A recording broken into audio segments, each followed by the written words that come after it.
Okay, start करते हैं। अच्छा, इसके पहले वाली जो वीडियो थी, फर्स्ट वीडियो हिंदी की बोलियाँ, उसमें हमने बोली, विभाषा और भाषा, इनकी परिभाषा को समझा था। ठीक है, बोली को कंप्लीट कर लिया था। और जो विभाषा है वो भाषा जिसे बोलते हैं, है ना। हमने देखा बोली 18 होती है, विभाषा 5। किसने बताया था ये? अब्राहम गियर्सन ने। ठीक है, और इनको हमने याद भी कर लिया था, ट्रिक्स वगैरह सब देख ली थी। ठीक है, तो आज हम क्या पढ़ेंगे? भाषा को। अच्छा, भाषा जो होती है उसको 3 पार्ट में हम पढ़ेंगे अभी। ठीक है, हालांकि और भी भाषाएं होती हैं, उनको हम नेक्स्ट वीडियो में देखेंगे। ठीक है, तो 3 कौन से हैं? फर्स्ट आ जाएगा राजभाषा, सेकंड आ जाएगा राष्ट्रभाषा, ठीक है, और थर्ड आ जाएगा क्या? संपर्क भाषा। ठीक है, इतना क्लियर है? अच्छा, अब देखो। ठीक है, तो इसकी पहले की वीडियो में हमने भाषा की परिभाषा को समझा था। ठीक है, उसकी परिभाषा क्या थी कि जो भाषा होती है वो विस्तृत क्षेत्र में बोली जाती है। ठीक है, विस्तृत क्षेत्र में बोली जाती है और उसका मानक साहित्य या फिर मानक व्याकरण और मानक साहित्य होता है।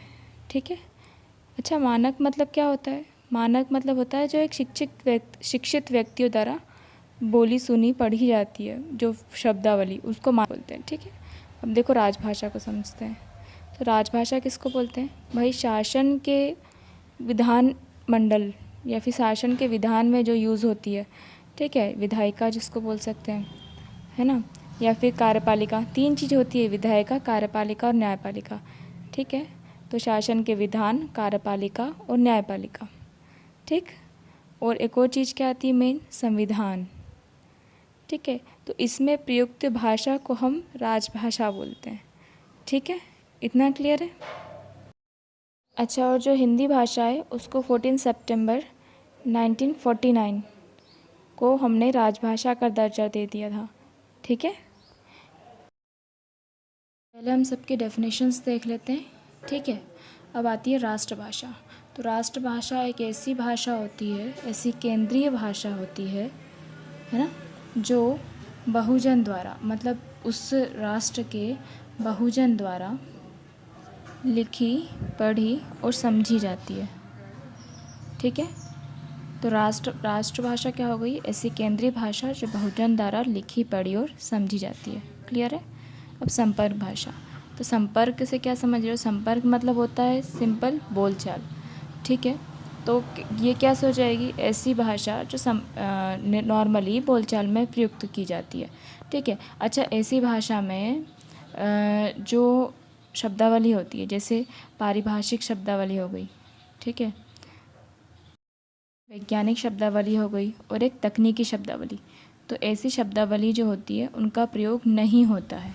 अपन नॉर्मल बातचीत करते हैं, ठीक है, करते भी हैं तो कम होता है प्रयोग। ठीक है, इतना समझ में आ गया? राजभाषा, राष्ट्रभाषा और संपर्क भाषा। ठीक, अब हम समझेंगे राजभाषा को। ठीक है, कि राजभाषा को संविधान में क्या स्थान प्राप्त है। ठीक है, संविधान के किस अनुच्छेद में? जैसे 343 से स्टार्ट है। ठीक है, किस अनुच्छेद में है, किस भाग में है, कौन सा अनुच्छेद क्या बोलता है, ये सब को हम याद भी करेंगे और समझेंगे भी।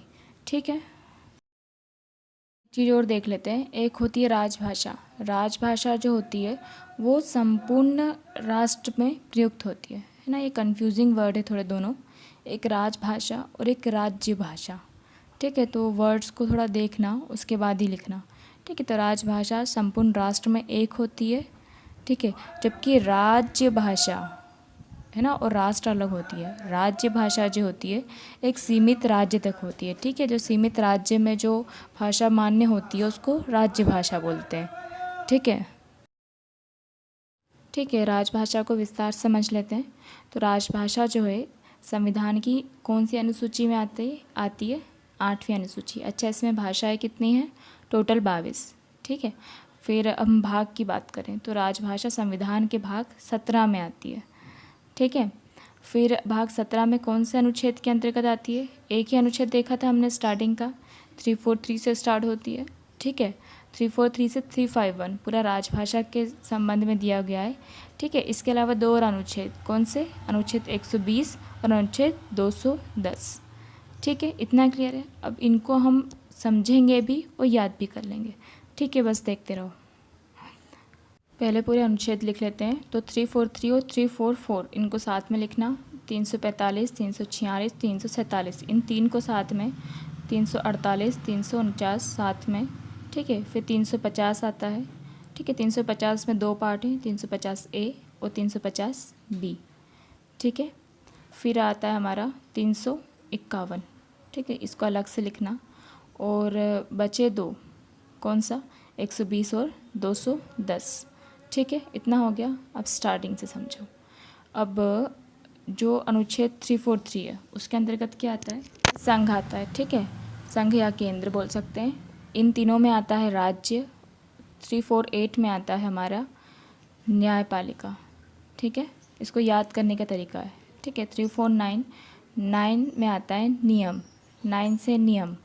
ठीक है, 9 से नियम भी कर सकते हो। ठीक है, उसके बाद आता है हमारा 350। तो 50 में याद करना, ज़ीरो से क्या, ज़ीरो शिकायत। ठीक है, तो इसमें क्या आता है हमारा, शिकायत निवारण।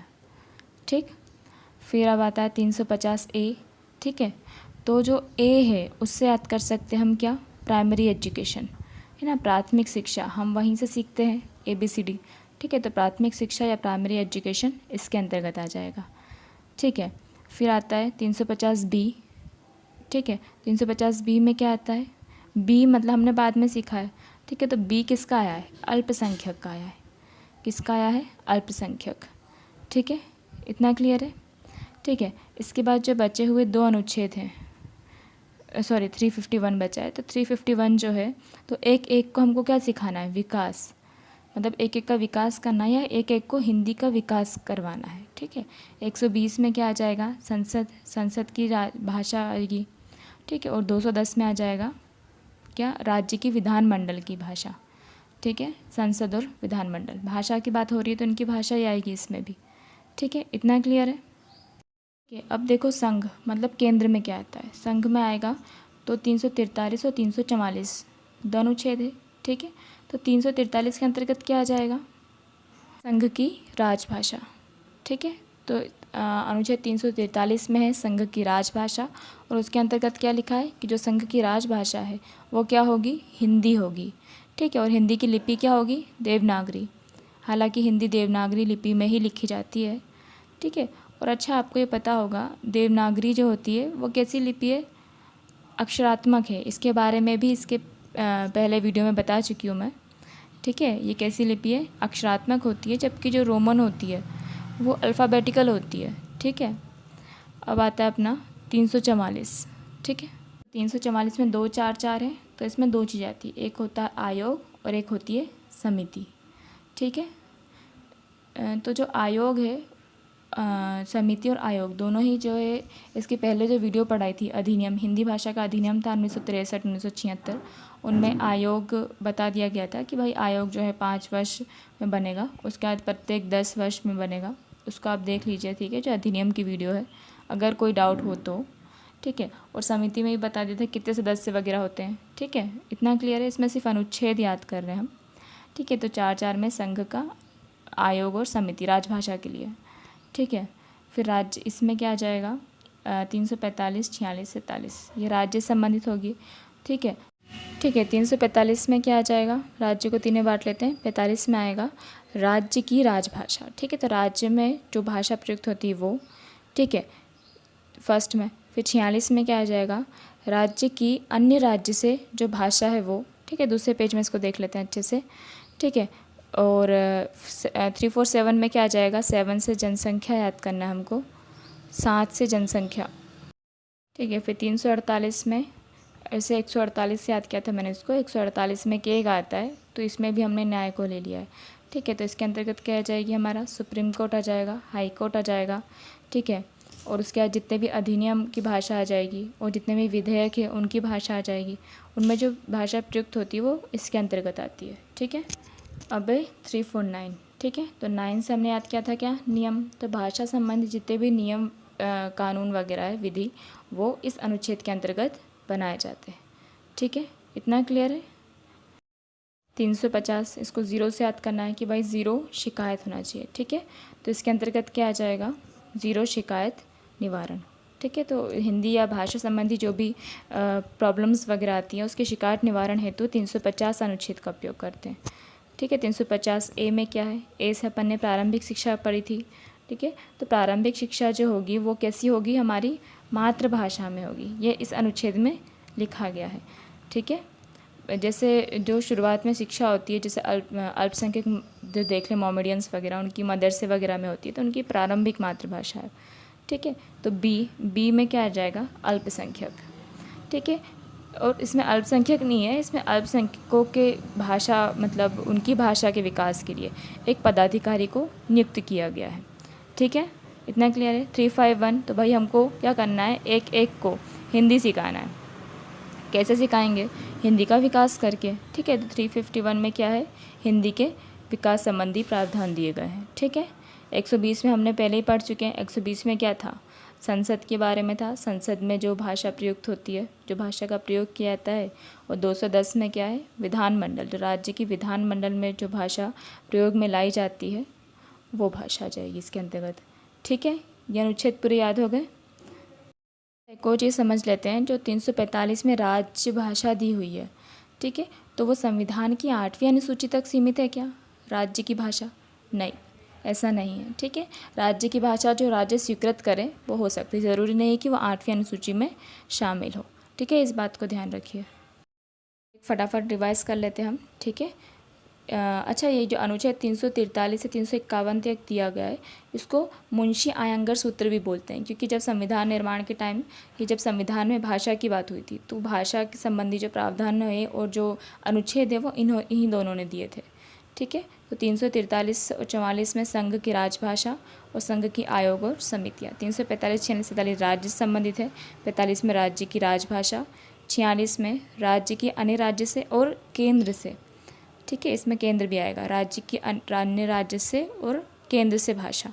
347 में 7 से जनसंख्या याद करी थी, तो जनसंख्या द्वारा बोली जाने वाली भाषा। 348 में न्यायालय आ जाएगा, अपना सर्वोच्च न्यायालय आ जाएगा, उच्च न्यायालय आ जाएगा, अधिनियम आ जाएगा।